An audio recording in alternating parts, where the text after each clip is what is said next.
2 اکتوبر 2025 کے دن کے لیے میرے اور آپ کے لیے خداوند کا جو وعدہ ہے وہ یہ ہے کہ پیدائش 50واں باب اس کی 24ویں آیت میں یوسف نے اپنے بھائیوں سے کہا، میں مرتا ہوں اور خدا یقیناً تم کو یاد کرے گا اور تم کو اس ملک سے نکال کر اس ملک میں پہنچائے گا جس کے دینے کی قسم اس نے ابراہیم اور اسحاق اور یعقوب سے کھائی تھی۔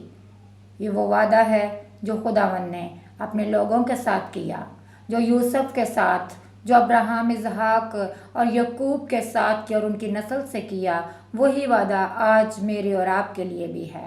خداوند مجھے اور آپ کو بھی خداوند یقیناً یاد کرتا ہے، خداوند ہمیں یاد رکھتا ہے، خداوند ہماری ساری مشکلات کو ہم سے دور کرتا ہے، خداوند ہم پر اپنے ترس والی نگاہ کرتا ہے، خداوند ہمیں بیماریوں سے شفا دیتا ہے، وہ ہمیں کبھی نہیں بھولتا۔ اس کی ترس والی، اس کے فضل والی، اس کے کرم والی نگاہ سدا ہم پر رہتی ہے۔ وہ لوگ جو خداوند پر بھروسہ رکھتے ہیں، وہ لوگ جو اس کے ہیں، وہ لوگ جن کو خداوند نے آپ چنا ہے، ہم نے نہیں بلکہ خداوند نے ہمیں چنا ہے، ہم اس کی طرف اپنی آنکھیں لگائے رکھیں۔ وہ کہتا ہے کہ وہ اپنے مرنے سے پہلے اپنے بھائیوں کو یہ یقین دلاتا ہے کہ خدا یقیناً تمہیں یاد کرے گا۔ وہ یہ کہتا ہے کہ یقیناً خدا تمہیں یاد کرے گا۔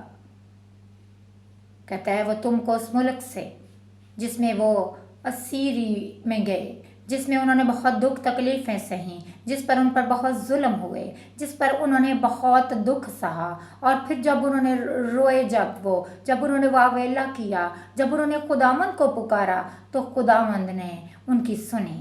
اور یہ اس سے پہلے ہی یوسف اپنے مرنے سے پہلے اپنے بھائیوں کو یقین دلا رہا ہے کہ خداوند تمہیں یاد کرے گا اور تم کو اس ملک سے نکال کر اس وعدہ کی سرزمین پہ جو خدا نے اپنے بندہ ابراہیم، اسحاق اور یعقوب سے کی، جو ابراہیم سے وعدہ کیا کہ میں یقیناً تیری اولاد کو یہ ملک دوں گا، تو خداوند اس ملک میں انہیں لے جاتا ہے۔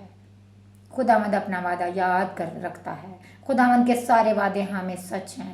خداوند میرے اور آپ کے ساتھ بھی ایسا ہی کرتا ہے۔ خداوند کا یہ وعدہ میرے اور آپ کے لیے آج بھی ہے۔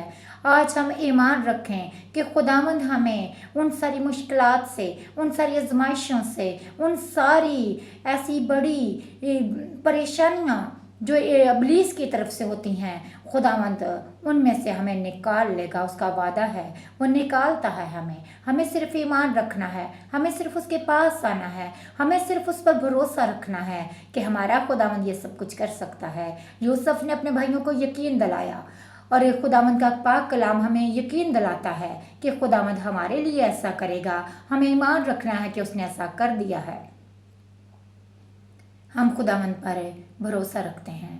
خداوند قادر مطلق ہے اور وہ وشواس یوگیہ ہے۔ ہم اس پر بھروسہ رکھ سکتے ہیں، ہم وہ بھروسہ رکھنے کے قابل ہے، ہمارا توکل اس پر ہے کیونکہ وہ قادر مطلق ہے، اور وہ ہمیں ساری پریشانیوں سے نکال کر ہمیں پھر بحال کرتا ہے۔ آج ہم کسی بھی آزمائش میں ہیں، آج ہم کسی بھی پریشانی میں ہیں، تو خداوند ہمیں ان ساری پریشانیوں سے نکال لینے کی قدرت رکھتا ہے، کیونکہ یوسف اپنے بھائیوں کو مرنے سے پہلے یہ یقین دلاتا ہے کہ خدا تمہیں یاد کرے گا۔ خداوند مجھے اور آپ کو بھی یاد کرتا ہے، ہم بھی اس کی نگاہ میں ہیں۔ خداوند کا روشن چہرہ سدا مجھ پر اور آپ پر چمکتا رہے، اس کی کرم کی نگاہ سدا مجھ پر اور میرے گھرانے پر، آپ پر اور آپ کے گھرانے پر سدا رہے۔ آئے ہم خداوند سے منت کرتے ہیں کہ خداوند سدا اپنا ترس، اپنا رحم ہمارے اوپر اور ہمارے گھرانوں کے اوپر رکھے۔ آمین۔